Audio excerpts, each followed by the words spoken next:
En este vídeo vamos a ver un ejemplo de cálculo de excedente del consumidor y excedente del productor. Realmente este ejercicio proviene de otro que ya tenemos hecho en el canal, que podéis ver en este enlace que vemos aquí abajo a la derecha. Así que los pasos previos ya están calculados previamente en el otro vídeo, y aquí vamos a ir directamente al grano, vamos a ir directamente al cálculo del excedente del consumidor y del excedente del productor. Bien, de acuerdo. Lo primero, nos dan una curva de oferta, que es menos 100 más 10p sub x, y nos dan una curva de demanda, que es 800 menos 10p sub x.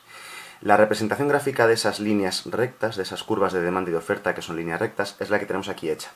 He calculado ya los puntos de corte de la oferta y los puntos de corte de la demanda. Aquí sería muy fácil de hacer porque son funciones muy sencillas. Ojo, por si acaso, si alguien no lo sabe, para calcular el punto de corte con el eje vertical, ¿de acuerdo? Si queréis saber dónde corta la oferta el eje vertical, lo único que tenéis que hacer es tomar la curva de oferta y hacer que la x sea 0. Si hacéis x igual a 0, despejáis p sub x y sale p sub x igual a 5. Y para la demanda, hacéis la x igual a 0, aquí ponéis un 0 y despejáis p sub x, y p sub x sale 80. Es muy fácil de hacer. Doy por hecho que eso, si hemos llegado hasta aquí, es una cosa que sabemos hacer, ¿no? Bien, el área que queda aquí encima va a representar lo que se llama el excedente del consumidor. Toda esta área de aquí encima es el excedente del consumidor. ¿Por qué esa área de ahí encima? Bien, el excedente del consumidor viene representado generalmente por un triángulo. No tiene por qué ser obligatoriamente siempre un triángulo, pero vamos, la mayoría de las veces es un triángulo, por el siguiente motivo. La curva de demanda representa lo que está dispuesto a pagar cada consumidor, ¿de acuerdo? Así que la diferencia entre lo que está dispuesto a pagar cada consumidor y lo que realmente paga, que esto es el precio de equilibrio, que es 30, ¿de acuerdo?, va a ser lo que, digamos, que sale ganando ese consumidor cuando compra el bien, ¿de acuerdo? Por ejemplo, para poner un ejemplo simplemente, este individuo, el que más está dispuesto a pagar de todos los individuos, está dispuesto a pagar hasta 80 por el bien X, pero solamente paga 30, así que digamos que gana 50. Y cada uno de estos individuos está dispuesto a pagar una cantidad superior a 30. O sea, que sale ganando al comprarlo. Así que el excedente del consumidor viene a representar algo así como lo que gana cada consumidor cuando compra ese bien, ¿de acuerdo? Como la diferencia de lo que está dispuesto a pagar y lo que realmente paga. Porque el punto de corte entre la oferta y la demanda, que es este punto de aquí, ya lo he simbolizado, es el punto de equilibrio. Todo, bueno, está explicado todo eso en el vídeo del que proviene este ejemplo. Bien, pues el excedente del consumidor entonces es el área de un triángulo. Y el área de un triángulo se calcula como base por altura partido 2. Así que tenemos que aplicar esta regla de los triángulos. Base por altura 2, base por altura partido 2, perdón. ¿Cuánto vale la base? La base del triángulo es esta parte de aquí debajo. Esa es la base de este triángulo. Así que la base mide 500. Vale, pues 500 por la altura. La altura de este triángulo sería todo esto de aquí. Esa es la altura del triángulo. Así que la altura sería de 30 a 80, o sea, 50. Y todo esto partido 2. Así que nos queda 500 por 50, que sería 25.000, 25.000 entre 2, 12.500. Ese es el valor del excedente del consumidor. En teoría son unidades monetarias, ¿de acuerdo? Es como medir la satisfacción que obtienen los individuos al consumir medido en unidades monetarias. Bien, pues el triángulo de la parte de abajo va a representar el excedente del productor, ¿vale? El excedente del productor es básicamente lo que gana el productor, ¿vale? Lo que gana el productor produciendo. Y ese excedente del productor,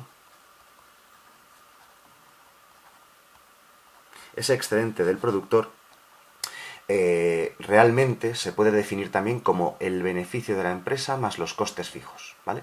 Tú coges el beneficio de una empresa, le sumas sus costes fijos y te sale el excedente del productor, ¿de acuerdo? ¿Por qué el excedente del productor es lo que gana el productor al vender? Muy sencillo. Porque el productor viene, por la curva de oferta del productor, que es esta línea de aquí, vienen representados, digamos, sus costes de producción, ¿de acuerdo? Realmente es el coste marginal, o sea, es decir, el coste de producir cada unidad de X. Si esta línea representa el coste de producir cada unidad de X y la vende a un precio de 30, pues la diferencia, por ejemplo, la primera unidad le cuesta 5, ¿de acuerdo? Así que la diferencia entre 35 es lo que gana al vender esa unidad, y así para cada una de ellas. Así que lo que está representado en rojo aquí debajo es lo que gana el productor vendiendo cada unidad del bien X. Es un triángulo también, así que el área de calcular es muy tranquila, muy fácil, muy sencilla, perdón, base por altura partido 2. Bien, la base, ojo, el triángulo está boca abajo, o sea, la base de este triángulo, del triángulo rojo, sería esta base de aquí, ¿vale? La base mide también 500, así que la base 500 por la altura. La altura es entre 5 y 30. Entre 5 y 30 van 25. Así que es 500 por 25 partido 2. Operamos y esto sale 6.250. Y este es el excedente del productor. Bien, esta es la primera parte del ejercicio, del ejemplo que vamos a hacer. Simplemente el cálculo de un excedente del consumidor y del productor, y la suma de ambos nos daría el excedente total o social. Ese excedente total o excedente social es simplemente la suma del excedente del consumidor y del productor, o sea, 12.500 más 6.250. Así que el excedente del consumidor y del productor sale la suma de estas dos cosas, que es 18.750, es el excedente de toda la economía. Bien, pero en este ejercicio nos complicaban, había una segunda parte, el ejercicio está terminado, ¿de acuerdo? Ya hemos calculado el excedente del consumidor y del productor. Pero había una segunda parte un poco más complicada, en la cual decían que, por el motivo que sea, el gobierno llegaba, se le iba un poco la mano y decidía establecer un precio máximo de venta sobre el bien X. Voy a hacerlo sobre el mismo gráfico para no borrarlo, ¿de acuerdo? Pero yo nunca recomiendo hacer esto sobre un mismo gráfico porque en general va a quedar muy sucio y va a quedar un poco feo. Pero para visualizarlo sobre el mismo gráfico, en este caso, lo voy a hacer así. Como decía, el gobierno llega y establece un precio máximo de venta de 20 unidades monetarias. ¿Eso nos va a afectar al equilibrio? Sí, porque inicialmente nosotros queríamos venderlo a un precio de 30, pero ya no vamos a poder venderlo a un precio de 30 al bien X, ¿vale? Así que el gobierno dice que no, que como máximo, precio máximo de 20. Todo esto está calculado, como digo, en el vídeo del cual proviene este ejemplo, ¿de acuerdo? Así que aquí voy a ir un poquito más al grano y simplemente voy a decir los resultados que obtuvimos en ese vídeo. Cuando el gobierno establece un precio máximo de 20, lo que ocurre es que pasamos a un nuevo punto de la economía para el cual la oferta ya no coincide con la demanda, ya no hay equilibrio. Se puede ver aquí, como digo, voy a representarlo todo en el mismo gráfico para que se vea la comparación. Lo que va a ocurrir es lo siguiente. Cuando el gobierno establece ese precio máximo de venta de 20, lo que va a ocurrir es que para ese precio la cantidad de bien X que están dispuestas a producir las empresas se reduce hasta 300 unidades. Pero la demanda se eleva hasta 600 unidades. Se genera lo que se llama un exceso de demanda del bien X. Bien, nos pedían que calculásemos ahora, para la nueva situación, cuál es el excedente del consumidor y cuál es el excedente del productor. Bien, muy fácil. Aunque los consumidores demanden 600 unidades de X, los productores solamente van a producir 300, ¿de acuerdo? Así que 300 son las unidades que se venden. Este tiene que ser nuestra referencia. Ya digo que por muchas unidades de X que quieran comprar los consumidores, quieren comprar 600, no van a poder. Así que nos encontramos con que la economía no puede pasar de este punto, no puede pasar de estas 300 unidades de X, de ahí no podemos pasar, ¿vale? ¿Qué significa esto? Significa que el excedente del productor va a ser, como hemos dicho antes, el área que queda por encima de su curva de oferta, pero por debajo del precio de venta. Así que el excedente del productor se reduce a solamente esto. Tiene que vender a un precio mucho más bajo y claro, va a vender muchas menos unidades porque no le interesa. Así que el excedente del productor ahora se ha quedado únicamente en este triángulo que voy a super remarcar para que se vea muy claro. ¿Vale? Ese es el nuevo excedente del productor, ese triángulo tan pequeñito de aquí. ¿Y cómo quedará ahora el excedente del consumidor? Pues bien, el consumidor solamente puede comprar estas 300 unidades de X. Bien, pues el área que hemos dicho que es el excedente del consumidor es el área que queda por debajo de su demanda, pero por encima del precio que paga. Ahora el consumidor ha salido beneficiado porque paga mucho menos que antes. ¿Vale? Vale, el precio que paga es 20. ¿Vale? Y su curva de demanda es esta curva de aquí. Pero ojo, hasta el 300, porque ahora este consumidor solamente puede comprar esas 300 unidades de X, o sea que no puede pasar de este tope de aquí. Bien, con esto lo que quiero decir es que el excedente del consumidor se queda con esa forma de ahí, con esta forma de trapecio. Voy a remarcar bien todo el área para que se vea bien claro exactamente a qué me refiero.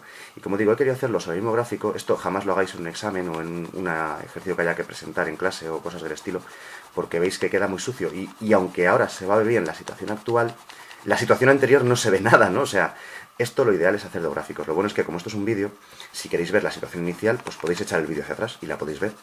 Y, o sea, es decir, yo me puedo permitir cargarme el gráfico inicial, lo he destrozado, o sea, el gráfico inicial ya no se ve nada. Me lo puedo permitir porque sencillamente dais marcha atrás y lo veis con el vídeo, ¿no? Eso es lo bueno. Así que ahora el excedente del consumidor se queda convertida en esa área de ahí verde que tenemos puesta con forma de trapecio. ¿Vale? Vamos a hacer la segunda parte del ejercicio. Vamos a calcular cuál es el nuevo excedente del productor. Primero vamos a empezar con el del productor, que es más sencillo. Es el área de ese triángulo pequeño que nos saca de debajo. Base por altura partido 2.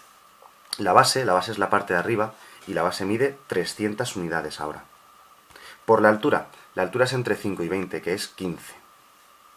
Y esto partido 2. Así que bueno, 300 por 15 es 4.500 y 4.500 entre 2 es 2.250. Ese sería ahora el excedente del productor, que como vemos se ha reducido bastante. Excedente del productor. Se ha reducido hasta 2.250 unidades monetarias, que sería el beneficio más los costes fijos de las empresas. Y el trapecio que nos ha quedado en la parte de arriba, vamos a calcular aquí debajo, es el excedente del consumidor. Bien, un trapecio, a ver, el área de un trapecio no es que sea un área muy complicada, ¿no? Pero lo mejor que podemos hacer es dividirlo en dos partes, muy sencillo.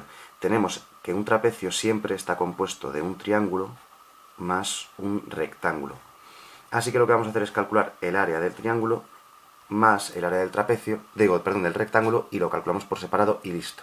El área del triángulo ya la sabemos, es base por altura partido 2, y el área de un rectángulo es base por altura.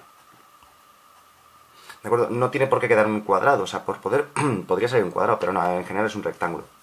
Bien, el único problema es que de este trapecio desconocemos la altura de este triángulo, ¿vale? O sea, es decir, el triángulo parte en dos partes, el trapecio en un rectángulo y en un triángulo, la parte de arriba, desconocemos esa altura, pero es muy fácil de calcular. Muy sencilla, muy sencilla. ¿Por qué?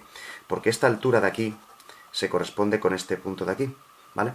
Y este punto de aquí se corresponde con x igual a 300. O sea que en este punto, para x 300, solamente habría que saber cuánto vale la curva de demanda. ¿De acuerdo? ¿Me explico? O sea que para este punto, lo voy a hacer por aquí aparte, por aquí abajo a la izquierda. Cogemos la curva de demanda, que es x igual a 800 menos 10p sub x, y como digo, en este punto la x vale 300, es un punto que pertenece a la curva de demanda, así que cogemos la curva de demanda y ponemos que la x vale 300 y nos dirá el valor del punto de corte con el eje vertical. Así que quedaría 300 igual a 800 menos 10p sub x. Así que despejando esto, nos quedaría paso el menos 10p sub x, que está aquí restando, este lado sumando, 10p sub x, el 300 al otro lado restando, igual a 500, y el precio sería 500 entre 10, o sea, 50. Bien, así que esta altura de aquí ocurre, este punto de corte con el eje vertical es en 50, ¿de acuerdo? Así que ya sabemos cuál es la altura del triángulo, que va a ser desde 50 hasta 80, o sea 30, y la altura del rectángulo desde 20 hasta 50. Bien, así que base por altura partido 2, triángulo. La base, como hemos dicho, la base mide 300 unidades. Bien, pues tenemos 300 por la altura, que va desde 50 hasta 80, o sea 30, partido 2, 300 por 30, pues es 9.000, y 9.000 entre 2 es 4.500, y luego el área de abajo, el área del rectángulo, el área rectangular, base por altura. La base igual, la base es esto de aquí, la base mide 300, así que nos queda 300 por la altura, que va desde 20 hasta 50, que casualmente coincide, y es 300 por 30, o sea 9.000. O sea que el excedente del consumidor es la suma de esas dos áreas, y el excedente del consumidor nos sale 4.500 más 9.000, o sea 13.500. O sea que resulta que el consumidor ha salido ganando, porque antes de esta intromisión del gobierno, el excedente del consumidor era 12.500 y ahora ha subido hasta 13.500. El consumidor ha salido ganando con este precio máximo, lógico, porque ahora puede pagar a un precio mucho menor, aunque pueda comprar menos unidades. Antes podía comprar hasta 500 unidades, ahora con 300 unidades a un precio mucho menor, resulta que sale ganando. Pero lo importante no es eso. Lo importante es la sociedad en su conjunto, ¿de acuerdo? ¿Hemos hecho ganar o hemos hecho perder a la sociedad? Bien, eso lo comprobamos con el excedente total o social. El excedente total o social se calcula como la suma de ambos excedentes. Nos quedaría entonces 13.500, que es el excedente del consumidor, más 6.250, que es el excedente del productor. Bien, y si sumamos estos dos excedentes, 13.000 más... A ver, he sumado mal, no, he cogido mal este, perdón, no es 6.250, perdón, es 2.250. El excedente del productor ha quedado ahora en 2.250. Entonces, 13.500 más 2.250 se queda en 15.750. O sea que la sociedad ahora tiene un excedente mucho menor que antes. Antes era 18.750 y ahora es 15.750. O sea que, aunque el consumidor ha salido ganando, el productor ha salido ganando muchísimo y en conjunto, que es lo que nos importa como economistas, el conjunto, la sociedad ha salido perdiendo. Así que esta es una situación no deseable. En general, cuando los gobiernos se entrometen en los mercados para hacer cualquier cosa, provocan pérdidas irrecuperables de eficiencia. Se pierde bienestar, se pierde, digamos, dinero por el camino, ¿de acuerdo? La pérdida de bienestar es la diferencia entre el excedente total o social antes del precio máximo y el actual. La diferencia es 3.000. Así que la pérdida irrecuperable de eficiencia saldría 3.000, ¿vale? Si nos preguntasen cuál es la pérdida irrecuperable de eficiencia, la diferencia entre ambos excedentes totales. Y es 3.000. Se puede ver también de otra manera. Esa pérdida de bienestar es el área de este triangulito que nos ha quedado aquí. Este triangulito que ha quedado aquí, antes pertenecía al excedente del consumidor y del productor. Estas dos áreas pequeñas. Pero ahora ya no pertenece a nadie. Después de la introducción del precio máximo se ha perdido. Así que se puede calcular también como el área de este triángulo. Pero no va a hacer falta hacer el área de este triángulo porque ya sabemos que también es la diferencia entre los dos excedentes. Y nos ha salido 3.000.